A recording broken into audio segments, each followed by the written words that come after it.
start with, let us recognize the truth that most opinions are without value because they are based on bias, prejudice, intolerance, guesswork, hearsay evidence, and out-and-out ignorance. These are harsh words I'm using, and they represent the source of most of the tragedies of life which people meet with unnecessarily. And I would say that of all the tragedies which cause misery and failure, none is more merciless or destructive than those which grow out of the indifference of people who make no attempt to learn how to think accurately. I shall never forget an experience I had with President Woodrow Wilson while I was working for him during World War I. I asked the President what effect he believed World War I would have on civilization, and his reply was brief, but it was a masterpiece which you should remember as long as you live. "I cannot answer your question," said the President, "because I have no facts on which to base an opinion." If you will remember Woodrow Wilson's 15-word speech every time you are about to express an opinion about anything, the chances are that you will soon get out of the habit of expressing or even having opinions not based on something more substantial than biases, prejudices, and emotional feelings which often serve as fathers to facts. You will learn, if you observe carefully, that the more successful a person is, the less he is inclined to express wild, unjustified opinions about anything. Also, you must have observed already that the drifters who are suffering with frustrations because they recognize they are failures usually have an assortment of opinions on about everything you can imagine. When I hear someone expressing a definite opinion about something of which I have definite reason to believe he knows little or nothing, I think of an experience I had when I stopped a Quaker on the streets of Philadelphia and asked him the time of day. He took out his watch, examined it carefully, and then in a slow, emphatic tone of voice he said, "Well, sir, according to this alleged timepiece, it appears to be approximately 1 minute and 10 seconds past 12 o'clock.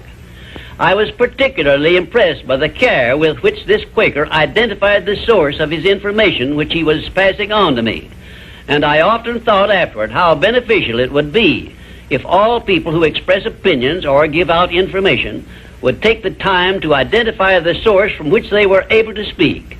I cannot influence all people to engage in this sort of safe thinking, but I can suggest that you give it consideration in connection with this visit on the subject of accurate thinking.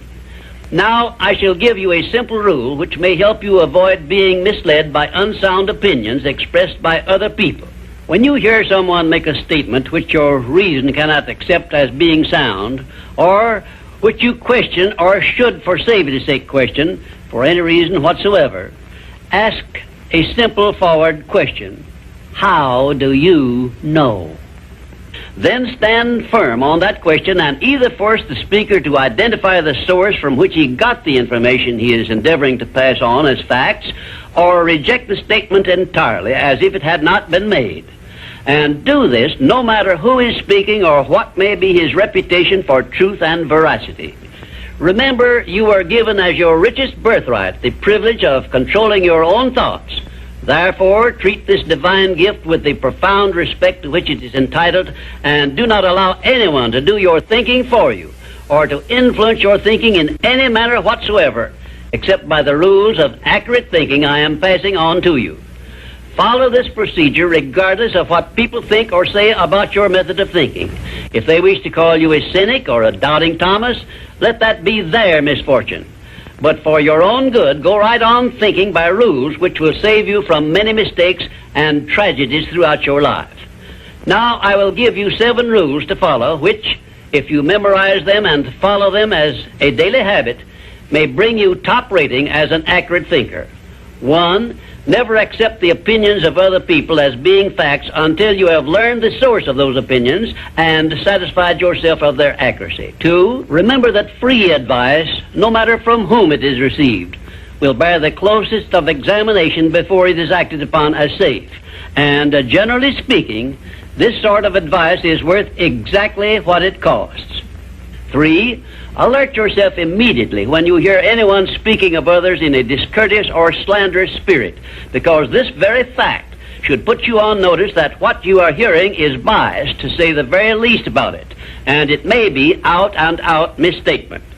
4. In asking others for information, do not disclose to them what you wish the information to be, because most people have the bad habit of trying to please under such circumstances. Well-measured, tactful questions can be of great benefit to you in thinking accurately. 5. Remember that anything which exists anywhere throughout the universe is capable of proof, and where no such proof is available, it is safer to assume nothing exists. 6. One of the great unexplainable miracles consists in the fact that both truth and falsehood, no matter by what means they may be expressed, carry with them a silent, invisible means of identifying themselves as such. Therefore, remember this truth and begin developing the necessary intuitive faculty to enable you to sense what is false and what is true. 7. Follow the habit of asking, how do you know, when anyone makes a statement you cannot identify as true. Follow this habit faithfully, and you will see many persons squirm and turn red in the face when you insist upon a direct reply. The most accurate thinkers are the scientists. They investigate with open minds and never allow their wishes to become the fathers of facts, but deal with each fact as it is, not as they would like it to be. Now, one final word of warning I feel I should leave with you. Study yourself carefully, and you may discover that your own emotions are your greatest handicap in the business of accurate thinking. It is easy for you to believe that which you wish to believe, and unfortunately, that is precisely what most people do. This is a method by which many people condemn themselves to eternal failure and defeat, and it is a method which opens wide that sealed envelope which contains the list of penalties they must pay for neglecting to take possession of their minds and use them for constructive ends beneficial to themselves. And now, until our next visit,